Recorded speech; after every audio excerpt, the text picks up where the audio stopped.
Vanguard Zombies, the Archon Easter egg guide, let's do this. As soon as you spawn in, you're going to want to burn through a few rounds to get enough points to open up all of the map to retrieve the Pack-a-Punch machine parts. There are 2 on either side of the map. You have these helpful star markers to let you know where you need to go. One of the parts is in the derailment area on top of this train. You just want to hold to collect it. Also, you drop down and look through the train carts to find a shovel. You're going to need this in order to complete the Easter egg. If you're playing in co-op, there are quite a few scattered around the map. This is a guaranteed spawn for that shovel. Second part can be achieved by opening up this debris towards the spike area. On the edge of this plane wing will be the second piece. Select that and then go back to the Pack-a-Punch. Interact with it to start a ritual where a ton of zombies are going to spawn. Once you've killed enough zombies, your screen will flash white and the Pack-a-Punch machine will be there. In front of the Pack-a-Punch machine will be a podium where you can place the relic mirror. After a fairly long conversation where Cortifex spawns into the world, a red portal will have appeared. Before going up to it and teleporting to the Dark Ether, I do recommend Pack-a-Punching your starting weapon. It will make this next section a little bit easier, but Cortifex will spawn in a ton of zombies, including Stormkriegers, which is why the packed weapon is going to really help you out here. Once you've taken out the zombies, Cortifex and the Construct are actually going to down you, but don't worry, this is part of the Easter egg. You won't have lost your self-revives or your perk progress or anything like that. You'll just teleport back into the main map, fully revived. Now that you're back in the main map, the main parts of this Easter egg begin where there are 3 different obelisks with 3 different trials to complete. And you can complete these trials in any order, but the order I'm going to show you in this video is definitely the easiest. Starting with this one behind the Pack-a-Punch area on Merchant Road, you'll find this red obelisk. And in order to activate this obelisk, we need to dig around this area to find an orb. So this is where the shovel comes in, but you're going to just be looking around in this area, looking on the ground for dig spots, and you will find this orb. Once you've found the orb, it will float towards the wall behind this obelisk, and going up to it will begin the challenge. And this first challenge is a memory challenge where the wall is going to be showing 3 different symbols. Huge shout out to Mysterio on the COD Zombie subreddit for this image, where in game you just look at each symbol that flashes and relate it to a number that's on this chart. Using this image, my first symbol was 10, my next symbol matched with number 12, my last matched with number 2. Once you've noted them down, you will be in a 1-minute countdown challenge where you need to stand on each of the symbols that you saw in the order that they were shown, as they are going to be now runes. So as you can see, I'm running around trying to find my first symbol, and there you go, you just stand on it to secure it. And definitely having a zombie at the end of the round makes this a lot easier, especially if you do it in co-op. Then I run to find my second one, and again I just stand on it, and then I go and find my third symbol, again just standing on it. And once I've completed that, you should get a completion screen where your screen will flash yellow, and you'll have a challenge to do for a minute. So in this particular instance, I had regenerate health only when prone, so for a whole minute I had to make sure that I didn't lose too much health, and if I did, I had to prone in order to get it back. There's a good chance that your challenge will be different, and if you're doing this in co-op, only the player that completed the final rune on the ground will actually have to do this challenge. If for whatever reason you fail this challenge or you don't stand on the correct runes, you'll need to go another round and then go up to the orb to begin the process again. Once it's completed successfully, you'll hear a quote from Von List where he says, "Good, now do it again." And you'll need to go back up to the orb and repeat this step, but this time it's going to be showing 4 symbols instead of 3. These will be different symbols to the 3 symbols that you had to stand on in the previous step. So again, in solo, just pause, or if you're playing in co-op, use the image Mysterio used on Reddit. I'll have that linked in this video's description. And again, I really do advise trying to do this at the end of a round, just so you only have 1 zombie. That way you don't need to keep stepping on and off the runes all the time. The Ether Shroud would definitely make this a lot easier as well. But again, you only have a minute to complete the sequence, and when you do, you'll be given another random challenge with your screen going yellow. This time it was use the given pistol only. I didn't have to kill any zombies, it's just survived for a minute. Regardless of what the challenge is, you have to stay in this area near the obelisk. If you leave, you will fail the challenge. You'll have to go another round. Once that's completed, Von List will say, "Good, do another," and this time you have a 5 symbol sequence, but this is the final one that you need to do. Decoy grenades are also incredibly useful during this step, so if you can get them, definitely use them. My final challenge was movement causes damage, so once you've completed this, whatever your final challenge is, you'll be able to begin the trial of mindfulness. If you didn't already have decoy grenades and your Ether Shroud ready, I definitely advise you have 2 decoy grenades for this, as it's just going to make your life a lot easier. When you're ready, interact with it to begin this trial and immediately throw down your decoy grenades. Now, the way that this trial works is you basically need to stand on all of the runes, but you cannot damage any zombies. You can't be shooting any zombie. So the way I do this is again with the decoy. There's going to be Sabala, and you want to make sure that when she's teleporting and is near you, that you watch out, because if you stand still and she teleports on you, she will down you. So if that's the case, just move off the rune. If you're doing this in solo, you only need to stand on about 3 or 4 runes, but in co-op, you're going to need to stand on quite a lot more. That's why you have more players just standing on the runes, and when you complete it, you'll be given a bunch of drops, and that will be the first of 3 trials complete. Now let's move on to the trial of sacrifice. In order to do this, you're going to need to have 3 Molotovs, which you can purchase off the wall in Merchant Road West. Step requires Molotovs, so you're going to need to have 3 of them. On your way up towards the trains, there are going to be 3 different areas where we're going to throw down Molotovs to light up torches. The first is in the train here in the rail path.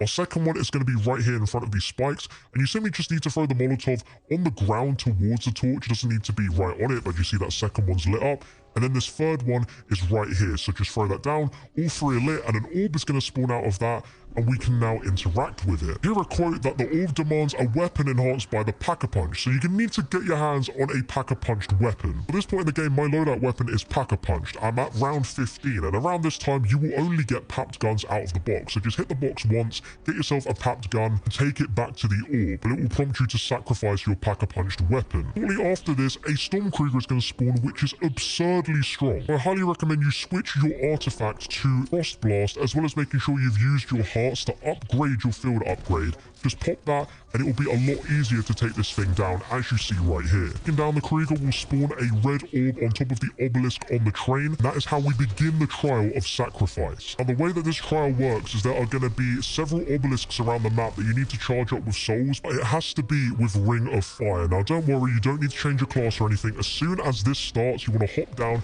There is a stone that lets you change your artifact to Ring of Fire. Obviously, changing artifact means you need to get zombie kills in order to charge it up, but if you jump up onto the middle train where we activated the trial, killing a few zombies collects souls into that, which spawns a full power-up, which will recharge your ability all the way to the max, which is obviously really helpful. So once you've got that, you want to stand near one of these obelisks, pop your Ring of Fire, and then get about 3 to 4 zombie kills if you're playing on solo. Co-op, you're obviously going to need a lot more, but you'll know when it's complete when there is a stream of red light that's coming from the obelisk to the middle obelisk. Once you've done that, pop back onto the train and kill zombies again for that middle one to get another full power, and then run over to another obelisk. Pop your Ring of Fire, get about 3 to 4 zombie kills until the obelisk connects to the middle one, and you're just going to rinse and repeat this for all of the 4 surrounding obelisks that will connect to the middle. As you can see, you have a time limit, so you don't have very long, but honestly, as long as you're making sure that you go back to that middle to get that full power up pretty quickly, you should have no trouble at all. And if you do fail it, then you just need to go to the next round in order to try it again. Once your screen flashes white and the timer is gone, there will be a bunch of power-ups for you at that obelisk,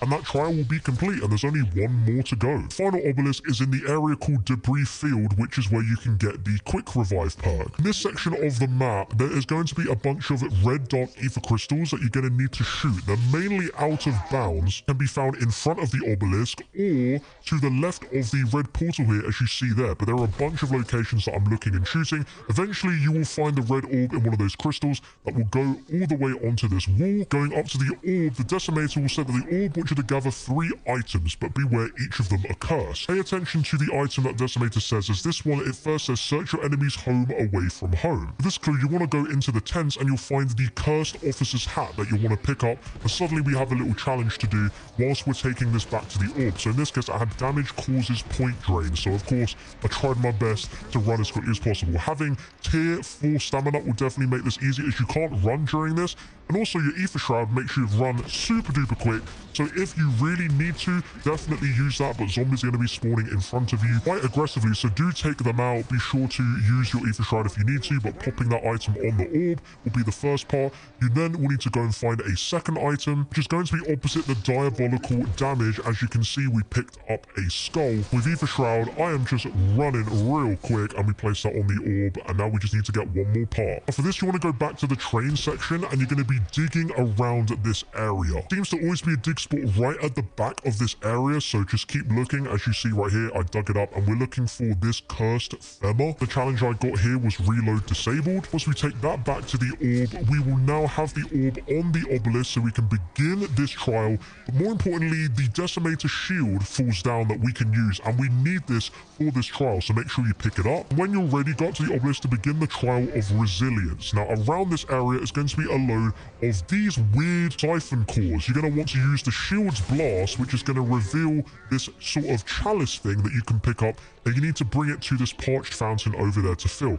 Now the shield has a 30-second cooldown on that charge mechanic using the left trigger. You're going to need to just wait around a little bit until the shield is ready to go again, but the second siphon core location is going to be right in front of the perk machine here. When it's ready, use your left trigger, it's going to destroy it, and it'll be the prompt to fill the chalice, and then you're going to want to take it over to that fountain and fill it up again. If you're playing in co-op, depending on how many players there are, there is going to be another siphon core within this area, so we should look out for it. But now we're going to move on to the area where we have the jug perk. As you can see, there are 2 siphon cores here. So if you angle it this way with the blast, it actually destroys 2 of them. So as you can see, we've filled up our chalice and we're going to run back and fill it up. And for solo, that's all you need to do. You only need to fill it up 3 times. But in co-op, obviously you need to fill it up quite a few more times. But once the fountain is full, your screen will flash. There'll be a load of drops around the obelisk, and that'll be all 3 trials. You are ready to go. You are boss fight ready, but I definitely recommend that you get some of your perks upgraded. Definitely diabolical damage, because that is going to let you do a lot more critical damage in the boss fight. A long-range weaponry is definitely the preferred weapons to use in this boss fight. By all means, you can use ray guns if you can get it out the box. You're going to want to make sure your weapon is at least 2-tier Pack-a-Punch, but I recommend you have it tier 3 Pack-a-Punch. If your box luck is like mine, absolutely terrible, then I definitely recommend going and buying the bar off the wall. It's called the Widowmaker, and this is all over the map in the boss fight, so it's definitely recommended to get this just because it's so easy to get ammo. It costs 13,000 points, and I made sure I had this thing tier 3 Pack-a-Punch before I went in. As long as your other perks are tier 3 rarity, go to your loadouts and make sure you switch your artifact to Ring of Fire, as it's going to make it a lot easier. If you're playing co-op, make sure whoever has the Decimator Shield does not get rid of it. It is very useful in this boss fight. When you're ready, take the portal by Pack-a-Punch to the Dark Ether, and the boss fight will begin,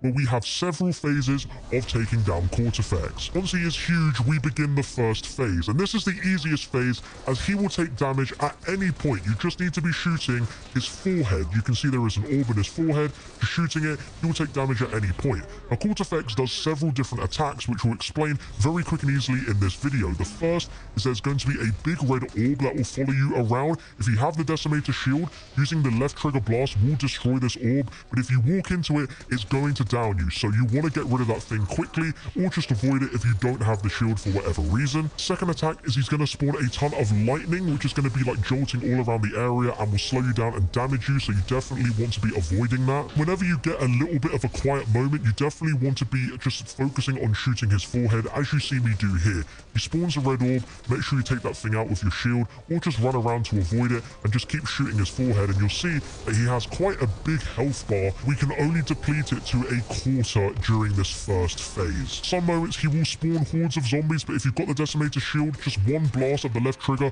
should wipe out all of the zombies. Admittedly, Cortifex is a little bit of a bullet sponge, and this will take you a little bit longer than most traditional boss fights in zombies, but that's all good. Just take your time and make sure you get this first phase done. If you've done enough damage, his health bar will disappear. He will disappear momentarily, giving you a max ammo and some points, and the area will have slightly opened where you can Pack-a-Punch if you need to, get yourself some armor, some equipment if you need to as well. We move on to the second phase. For the second phase, he has a shield which we need to break. So around this area, there's going to be a ton of crystals, which if you shoot are going to give you these small little weird crystal drops. What you want to do, you want to be shooting them, picking up the little crystal shard that it drops, and using your left bumper to throw these grenades into these weird plants that have spawned around. Cortifex will be doing the same attacks that he's done before, and there are chances that he will destroy these plants, but the way that this mechanic works is you're throwing these crystals into the plants, you're going to wait about 20 or so seconds, and the plants are going to give you a corrupted crystal shard. With that crystal shard, you're going to be looking up into the sky and throwing it at one of these floating pillars. And as you see,